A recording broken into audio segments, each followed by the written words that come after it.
Depuis le début, j'y pense, mais je savais pas trop comment amener un contenu plus orienté illustration sur ma chaîne. Puis en constatant qu'il s'est passé un an entre la vidéo sur la saison 2 du Wings Club et les deux dernières sur la saison 3, oui, sincèrement, je ne m'en étais absolument pas rendu compte, je me suis dit qu'il était vraiment urgent que je puisse vous proposer plus de contenu, aussi qualitatif mais moins long à produire. Alors quoi de mieux pour ça que de réunir mes deux grandes passions, le Wings Club, évidemment, et le dessin qui est mon activité principale. Dans cette première partie, je vais vous proposer de suivre mon processus de réinterprétation des 6 membres du Wings Club sous leur forme civile, leur tenue du quotidien. La seconde partie, dédiée à leur première forme féerique, le Magic Wings, parce qu'elle a pas vraiment de nom en fait, sortira un mois après la publication de cette vidéo. J'espère que la vidéo vous plaira, si c'est le cas n'oubliez pas de vous abonner à ma chaîne, d'aimer la vidéo, mais aussi surtout de la partager. Trêve de bavardage, entrons dans le vif du sujet. Avant de commencer, j'ai fait ce que l'on appelle des mood boards. En gros, ce sont des planches de collège qui compilent mes inspirations que j'ai préalablement classées en tableau sur Pinterest. J'ai l'habitude d'utiliser cette appli parce que je la trouve pratique et assez complète, mais vous pouvez croiser vos sources, faire vos assemblages à partir d'images trouvées un peu partout sur l'internet ou même dans des magazines, sait-on jamais. Cette première étape me permet d'avoir une première vue d'ensemble, de faire un tri, de clarifier les idées que j'ai en tête. Je tenais à ce que mes redesigns s'inscrivent toujours dans l'époque de la série en m'inspirant principalement de la tendance Y2K, de la mode du début des années 2000. Une fois que je suis satisfaite de tous mes ensembles, je vais procéder à une première série d'esquisses. J'ai décidé pour ce projet de travailler à la tablette graphique sur le logiciel Krita. Alors, je suis pas du tout une pro de Krita ni de la colo numérique, et encore moins du line art, mais écoutez, ça m'a entraînée, et petit flex, je trouve que je m'en suis pas trop mal sortie. Finalement, je valide mes choix, et cette fois, on peut vraiment commencer. Je décide dans un premier temps de me construire une base solide. Je m'attarde sur la composition de groupe, mais surtout sur le choix de mes poses pour les différents personnages. Et comme je suis pas 100% à l'aide de les créer de A à Z, j'utilise pour m'inspirer des références photographiques. Je précise photographique parce qu'à mon avis, bien qu'on ait tendance à vouloir se faciliter la tâche avec des modèles prédessinés, sachez que c'est pas forcément l'idéal. Un modèle dessiné, c'est déjà un modèle réinterprété et pas forcément toujours juste. Alors bien que la photo ne soit pas un absolu parce que c'est déjà aussi une reproduction 2D d'un sujet qui est normalement en 3D, ça va quand même nous permettre de mieux nous rendre compte du volume et donc des masses, de la structure anatomique du corps. Alors on n'est pas obligé de réaliser une autopsie pour savoir dessiner, mais ça reste important aussi de comprendre comment se structure un corps, donc faut pas hésiter à soi-même prendre la pause pour la ressentir et comprendre ce qui se passe dans un corps à ce moment-là. Les tensions, les points d'appui, l'équilibre, le mouvement, etc. Je ferme ma parenthèse et on continue. Chaque Wings aura une pose unique qui correspond à son attitude. Pour Bloom, je voulais une pose plus dynamique que les autres pour coller à ses côtés espiègles, déterminée et ingénue face à l'univers qu'elle découvre. Et avec du recul, le fait qu'elle soit penchée vers nous ajoute sa dimension de personnage principal. Celle-là est la plus grande du groupe, aux alentours d'1m80 disons. J'ai opté pour une pose très mode qui appuie davantage son caractère superficiel et son attachement aux normes de beauté féminine. Et je crois que son port de tête amène un certain orgueil et connote sa classe sociale élevée. Telle que je la décris, elle a l'air juste ultra hautaine, mais vous inquiétez pas, son expression nous permettra de travailler tout son côté solaire. J'ai eu du mal à trouver la référence parfaite pour Flora, mais comme j'avais une idée précise en tête, eh bien il m'a suffi de créer ma propre photo. J'ai opté pour une pose qui met surtout en avant sa maladresse, ainsi qu'une certaine légèreté qui va amener le réconfort et l'apaisement qui la caractérise. Chaque Wings aura droit à son accessoire qui rappelle son pouvoir magique, donc évidemment, Musa, toujours inséparable de sa musique. Ce choix met aussi en évidence son caractère solitaire, mais avec l'ouverture du bus, ça permet d'affirmer son assurance, sa ténacité et sa témérité. C'est paradoxal, mais c'est Tekna qui me donne le plus de fil à retordre alors que c'est ma favorite du groupe. Vous verrez, il y a eu quelques petits soucis, mais pour le moment, voici mes choix. Les bras croisés pour le sérieux et la froideur qui la caractérisent, et la silhouette élancée pour l'élégance qu'elle dégage. Et finalement, Layla, je voulais une pose un peu plus décontractée, même si au final elle va ressortir un peu trop mécanique et statique. Ce que je voulais, c'était mettre plus en avant son attitude sportive avec une vraie musculature marquée, et également sa force de caractère et son indépendance. J'apporte de petites rectifications par-ci par-là, et finalement j'en arrive à une composition harmonieuse, mais surtout des bases solides, qui, je trouve, représentent déjà bien l'identité du groupe et de ses membres. Dans mon esprit, Bloom a une mâchoire plus arrondie, des oreilles légèrement décollées et deux grands yeux ronds qui appuient sa curiosité. Et je sais pas vous, mais moi je la vois toujours avec des sourcils froncés. Ça exprime en même temps sa colère et son fort caractère. Là, son regard nous dit clairement « Maintenant ça va chier ». Et bien entendu, elle affiche toujours un large sourire pour diffuser son énergie motivatrice. Au départ, j'hésitais à raccourcir sa coupe de cheveux et je pense toujours qu'une coupe plus courte lui irait mieux. Mais je voulais pas trop m'éloigner de son dégradé iconique, j'avais une coupe similaire à son âge, donc même si c'est pas ce que je préfère, la nostalgie l'a emporté. On ne se rend pas vraiment compte de ce que ça donne avec le mouvement, mais je dirais que j'ai trouvé le bon compromis en ajustant la coupe à mi-longueur. Je pense que ses cheveux sont vraiment du genre indomptable, donc vous imaginez bien, sa coupe se génère aléatoirement tous les matins. Et si je pouvais modifier son design d'origine, je crois que le détail qui me tiendrait le plus à cœur, ce sont les taches de rousseur.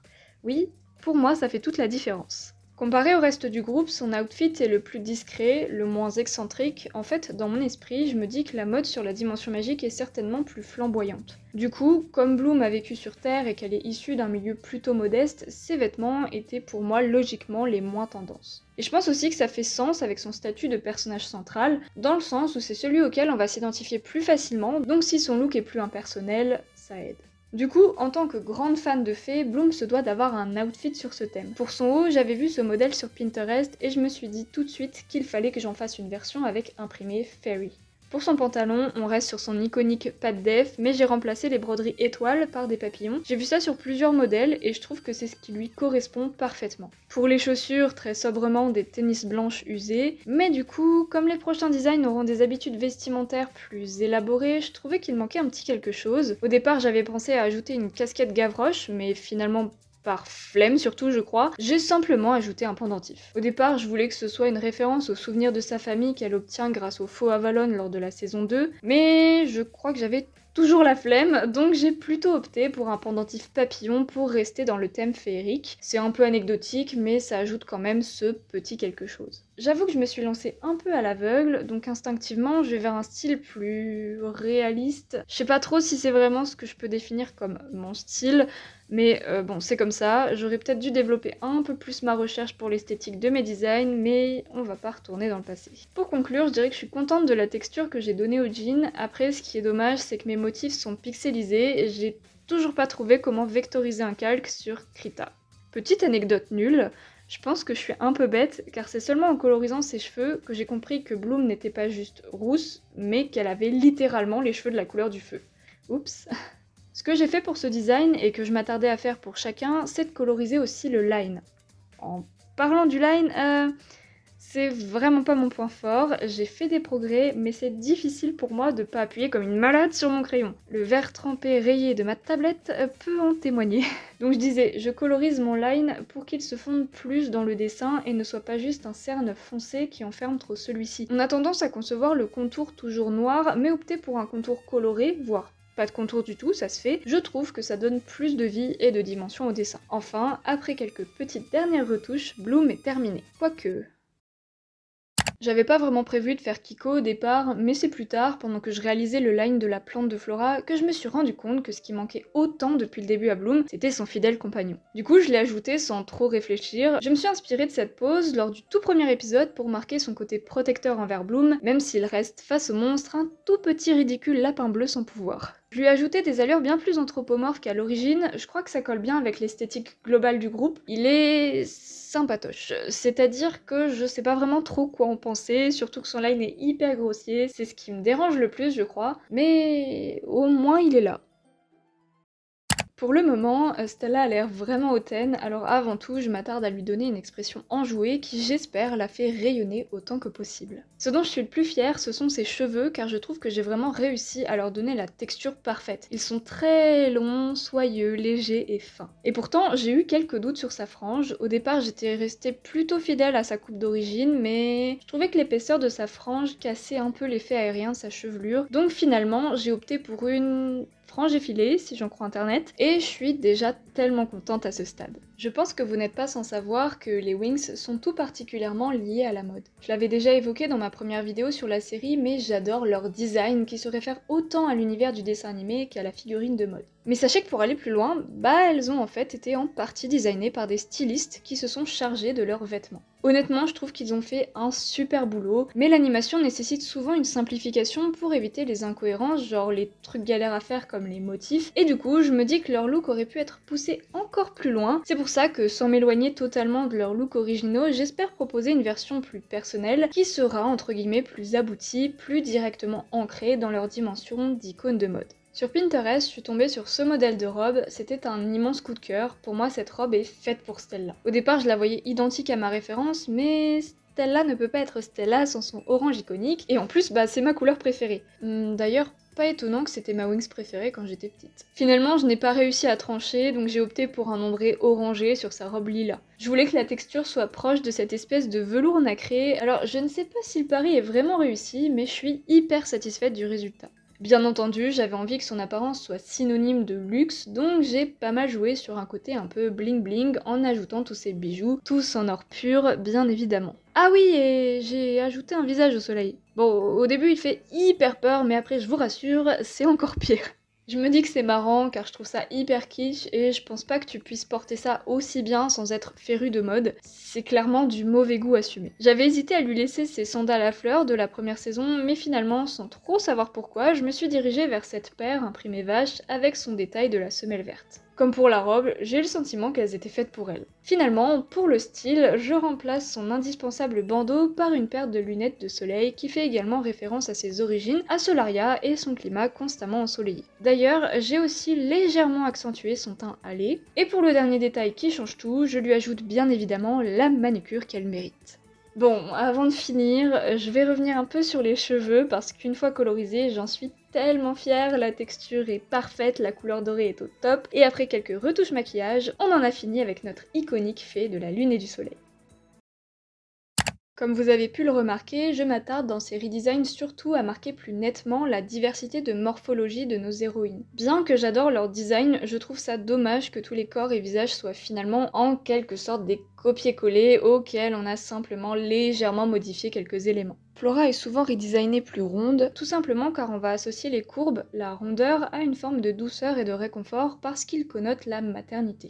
En fait, on ne le fait pas forcément de manière consciente, là j'ai dessiné Flora plus petite et plus ronde par intuition, mais c'est bien aussi de pouvoir se rendre compte de ce qu'on fait et des liens logiques que l'on crée entre différents éléments. Disons qu'on ne fait jamais les choses par pur hasard et c'est parfois important d'essayer de comprendre nos intuitions et d'où elles nous viennent parce qu'elles reposent souvent sur des constructions et des stéréotypes qu'on a intériorisés. Qui se souvient de la fameuse entrée fracassante de Flora ? Je ne saurais pas vous expliquer pourquoi ça m'a autant marqué, mais j'ai voulu rendre hommage à ce moment en faisant de la plante que porte Flora une référence à l'épisode 2 de la saison 1. Entre nous, le design de cette plante est vraiment original. Bon ok, je la trouve vraiment pas terrible, mais ce que j'adore par contre, c'est son air goofy. Je sais pas pourquoi, j'ai un attachement tout particulier à tous les personnages qui ont un air abruti. Cette plante me laisse vraiment sceptique. En fait, j'arrive pas à comprendre. C'est une sorte de fleur. Bref, j'ai essayé d'en faire une version plutôt proche, tout en y apportant un peu plus de fun parce que je trouvais dommage qu'elle ne soit qu'en nuance de vert. Sa tenue est un assemblage de tellement de pièces différentes, mais qui ensemble, je trouve, reflètent tout à fait son style. Pour son haut, j'ai mixé deux références. Elle porte une sorte de bustier vert avec un cardigan en laine taillé façon boléro de couleur rouge-orangé, agrémenté de broderies pâquerettes. Sa jupe est également un mix de deux références, c'est une mini-jupe en jean assemblée à deux jupes roses à motifs fleuris. La finition en bas a des formes plus organiques et je trouve que ça amène aussi une certaine spiritualité. Pour aller avec la jupe, le bandana assorti, et pour aller avec le haut, les chaussettes et les méduses assorties. Pourquoi des méduses ? Pourquoi pas ? Je crois qu'avec le recul, Flora est sûrement le redesign de cette série dont je suis le plus satisfaite dans son ensemble. La texture épaisse et bouclée de ses cheveux, la recherche de l'outfit, l'expression si douce qu'elle a, sa plante. Elle est trop stylée, non ? Sa plante. J'ajoute finalement à Flora ses indispensables créoles, et voici, notre fée de la nature est terminée.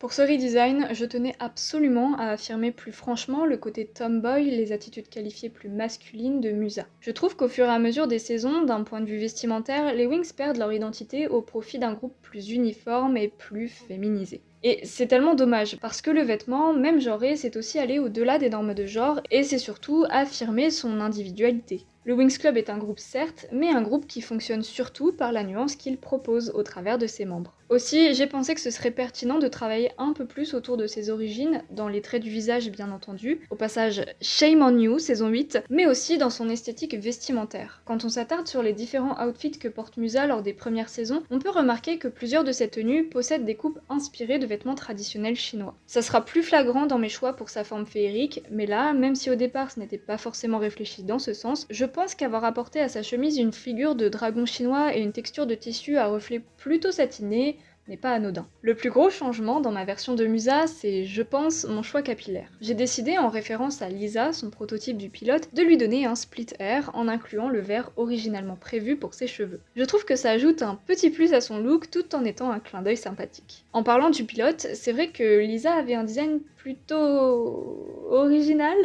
D'ailleurs, c'est principalement parce que les choix esthétiques étaient considérés comme trop démodés que Rei n'a finalement pas lancé Magical Bloom. C'est d'ailleurs aussi pour cette raison qu'ils ont fait appel à des stylistes pour créer les chara-designs finaux. Même si les premiers designs ne sont pas des plus réussis, il y a des idées que j'aimais bien. Bref, j'aimerais tellement pouvoir voir cet épisode pilote en entier. Pour sa tenue, j'ai choisi de donner à Musa une paire de moon boots rouges. C'est pas les chaussures les plus tendances de cette époque, mais je trouve que ça correspond bien à son look et j'avais vraiment envie de lui en dessiner une paire. Bon, malheureusement, celles-ci sont cachées par son jean ultra large, mais j'étais super contente de mon croquis des chaussures. Pour le haut, comme mentionné plus tôt, la fameuse chemise oversize imprimée dragon, et pour compléter le look, un Walkman à cassettes. Peut-être pas le modèle plus cohérent, j'aurais peut-être dû opter pour la version CD, mais c'est bien aussi comme ça. Après, je sais, je me suis pas hyper foulée sur cet accessoire, c'est pas le plus réussi, les objets c'est vraiment pas ma tasse de thé, j'espère juste qu'il ne fait pas trop tâche. L'imprimé dragon est l'élément qui m'a demandé le plus d'attention, déjà parce que j'ai pas l'habitude de dessiner des dragons chinois, mais surtout parce que j'avais un peu la flemme, je crois. Enfin, c'est surtout que je m'étais pas rendu compte que ce motif était aussi précis et détaillé. Finalement, j'ai pris le temps tout en restant sobre et je trouve l'imprimé sympa, même si j'aurais dû faire mon line beaucoup moins épais et surtout qu'il aurait fallu que je décale le motif en fonction des plis de la chemise parce que du coup, il ressort pas super bien, surtout que mes ombres sont très marquées. J'aurais aimé apporter ces quelques retouches, mais vous allez voir, j'ai eu quelques petits soucis avec mon document un peu plus tard. Dans l'ensemble, je suis quand même très contente du rendu final, ma Musa colle vraiment à la vision que j'en avais et son expression est vraiment celle que je préfère d'ailleurs. Bref, l'ensemble est cohérent et fonctionne vraiment bien. On en a fini pour la fée de la musique. Je vais simplement commencer par ça. Jusqu'ici, pour chaque Wings, j'ai en moyenne passé 3h30 par dessin. J'en ai passé 7 pour Tekna. C'est bon pour vous ? J'avais vraiment envie que Tekna soit parfaite et en même temps j'avais tellement de mal à savoir quelle direction prendre et j'étais fatiguée parce que j'avais envie de faire les choses bien mais vite. Trop vite. Dès le départ, avec mon premier croquis, je savais que je partais dans une mauvaise direction car c'était clairement le moins travaillé et celui qui ressortait comme le moins inspiré et inspirant. La première chose dont j'étais certaine, c'est que je voulais jouer sur le trouble du genre pour Tekna. Je sais pas trop, mais je crois que dans mon imaginaire, j'associe l'androgynie à une esthétique futuristique et technologique. Mais surtout, je trouve que ça colle particulièrement à ce qu'elle est et représente. Du coup, j'étais au moins certaine d'une chose, Tekna a une morphologie en V, des épaules larges et un bassin étroit, mais à part ça, qu'est-ce que je vois d'autre en fait ? J'ai mis du temps à trouver l'esthétique qui collait le mieux à Tekna, et en fait c'était tout bêtement le futurisme, la science-fiction et surtout le cyberpunk. Avec du recul, j'aurais peut-être encore pu aller plus loin avec mes redesigns. Comme dit plus tôt, je voyais la mode plus flamboyante dans la dimension magique, alors pourquoi je n'ai pas poussé cette idée jusqu'au bout ? Peut-être parce que les formes féeriques auraient moins d'aura si les formes civiles étaient déjà trop extravagantes. Bref, dans sa première version, Tekna était un désastre, en tout point. Les cheveux sont mal dessinés, la tenue n'est clairement pas aboutie, la pose au niveau des jambes a l'air franchement pas maîtrisée, et surtout ce visage. J'en ai fait des cauchemars toute la nuit. Du coup, hors de question de laisser Tekna comme ça. Dès mon réveil le lendemain matin, je n'avais qu'une chose en tête. On recommence. Au départ, je pensais que modifier son visage et améliorer la texture holographique suffirait, mais plus j'avançais, plus je modifiais, et heureusement, car je suis tellement amoureuse de mon design final pour elle. S'il y a bien une Wings que je devais pas rater, c'était elle, la pression était encore plus grande. Mais j'étais tout de suite regonflée à bloc après avoir aussi bien réussi son visage, et j'ai même osé donner à Tekna la coupe mulet qu'elle mérite. C'était ce que je voyais depuis le début pour elle, mais j'étais aussi attachée au fait qu'elle ait les cheveux courts, et donc j'étais vraiment tiraillée entre ces deux idées. J'ai l'impression de parler de ma vie capillaire là. Mais en tant que fervente défenseuse de la coupe mulet, j'ai opté pour ce choix. Et j'ai travaillé les cheveux comme jamais je ne l'avais fait auparavant. C'était vraiment un pur bonheur de ne pas travailler cette masse par son contour, mais par l'addition de plusieurs touches. Et on voit vraiment que les cheveux prennent forme au fur et à mesure que j'ajoute et enlève des mèches. Et finalement, j'étais tellement fière de son expression et de sa chevelure que je ne pouvais pas en rester là. Après avoir rééquilibré sa pose, je peux m'attarder sur sa tenue. Je n'en modifie pas tant d'éléments, mais je m'attarde sur une exécution plus précise, notamment au niveau des couleurs et des matières, qui rend le tout nettement plus abouti et cohérent. Et est-ce que c'est difficile de rendre l'holographie d'une matière, mais j'ai l'impression de m'en être pas trop mal sorti finalement, parce que je crois qu'en termes de rendu des textures, c'est Tecna que je préfère. Après, je sais pas pourquoi, mais une fois mise dans l'ensemble, j'ai l'impression qu'elle dénote un peu. Peut-être qu'elle a l'air plus travaillée d'un point de vue du réalisme, ou alors c'est juste parce que je lui ai consacré beaucoup plus de temps, ou parce que c'est celle qui me ressemble le plus. Enfin, peu importe, après 7 longues heures de travail acharné, Tecna a enfin la qualité de redesign qu'elle mérite. Mais c'est là que le désastre fait surface. Il m'a fallu 4 jours pour faire l'ensemble du groupe, mais quand je dis 4 jours, c'est 4 jours entiers. C'était pas franchement une bonne idée, mais disons que je suis du genre à ne pas pouvoir sortir la tête de ce que je fais tant que c'est pas fini et surtout parfait. Donc comme je ne fais pas de pause, vraiment ne suivez pas mon exemple, c'est important de faire des pauses pour ne serait-ce que prendre du recul sur ce qu'on fait, c'était inévitable que je fasse une boulette à un moment. À chaque fois que je finissais un personnage, je l'exportais directement, et au vu de ce qui va suivre, heureusement, car sinon cette vidéo n'aurait jamais vu le jour. Quand j'exportais un personnage, je recadrais mon tableau sur celui-ci pour ne pas avoir à le rogner après export. Jusqu'ici tout va bien, mais en fait, j'ai oublié de faire CTRL-Z en fermant mon document, et lorsque la fameuse petite fenêtre me demandant si je veux sauvegarder avant de quitter est apparue, instinctivement, j'ai cliqué sur oui, et visiblement Krita n'avait pas fait d'autosave, alors que normalement il m'en fait à chaque fois, donc je réouvre mon fichier, il me reste Tecna, un morceau de Flora et un morceau de Stella, et tout le reste c'est ciao. En soi, c'est pas si grave, car j'avais fait mes exports, mais j'aurais voulu pouvoir revenir plus tard sur mes différents personnages pour pouvoir apporter quelques légères retouches, et du coup ça sera plus jamais possible puisque j'ai tout perdu. Je n'utiliserai plus jamais l'outil recadrage, je crois. Ce qui était le plus difficile ici, c'était de trouver la bonne expression, le bon visage pour Layla. En même temps, je voulais qu'il soit assez marqué, légèrement sévère, et en même temps, je ne voulais pas perdre la douceur de son regard dans sa version originale. Je testais plusieurs choses, mais rien ne me convenait, alors quand on n'arrive pas à faire ce qu'on veut, il faut passer à autre chose au lieu de s'acharner inutilement. Remember Tecna version éclatée au sol. Comme précisé depuis le début, je voulais que chaque Winx ait sa propre morphologie, et ici, comme Layla est très sportive, que c'est vraiment son centre d'intérêt principal, je voulais vraiment qu'elle ait une musculature marquée. Bon, je crois que j'avais jamais vraiment travaillé ce type de corps, donc je pense que ma plus grosse erreur, ça a été de vouloir marquer les abdos avec le line. Disons que ça rend pas si bien, et au final, en même temps, je crois que je m'en suis pas trop mal sortie et que c'est pas trop mal réussi. Au départ, j'avais prévu pour Layla une chevelure entièrement tressée. C'est en cherchant des références de tresses africaines que je suis tombée sur cette coiffure avec ses 4 longues tresses. Et je sais pas, je trouvais que ça apportait un petit quelque chose et que ça collait au personnage, donc j'ai eu envie de la reproduire pour Layla. Je pense que c'est pour elle que je me suis le moins éloignée de son outfit original parce qu'on y retrouve à peu près tous les éléments. Pour son bas, au départ, j'avais pensé plutôt opter pour un pantalon cargo, mais en effectuant mes recherches, je suis tombée sur ce modèle de jupe longue et je trouve que c'est vraiment le parfait compromis entre sa jupe cargo de la saison 3 et son pantalon de la saison 2. Un peu comme pour Stella, cette pièce pour moi, elle était faite pour Layla. Je trouvais que la tenue que j'avais dessinée initialement était pas assez complète, du coup j'ai ajouté plusieurs éléments. D'abord sous son haut, j'ai ajouté cette espèce de soupule sans manche à col serré de sport noir. Et sur son crop top, ce motif, que je n'oublie pas de déformer en fonction des plis, qui fait référence à sa tenue de la saison 3. Je comprends pas trop ce qu'il représente, mais il est là. Et à sa taille, j'ai finalement ajouté cette ceinture noire, mais elle est vraiment pas terrible, je sais pas, je suis pas certaine et en même temps j'ai le sentiment que ça complète le look. Même maintenant, je suis toujours hyper sceptique sur l'ajout de cet accessoire, mais il est là.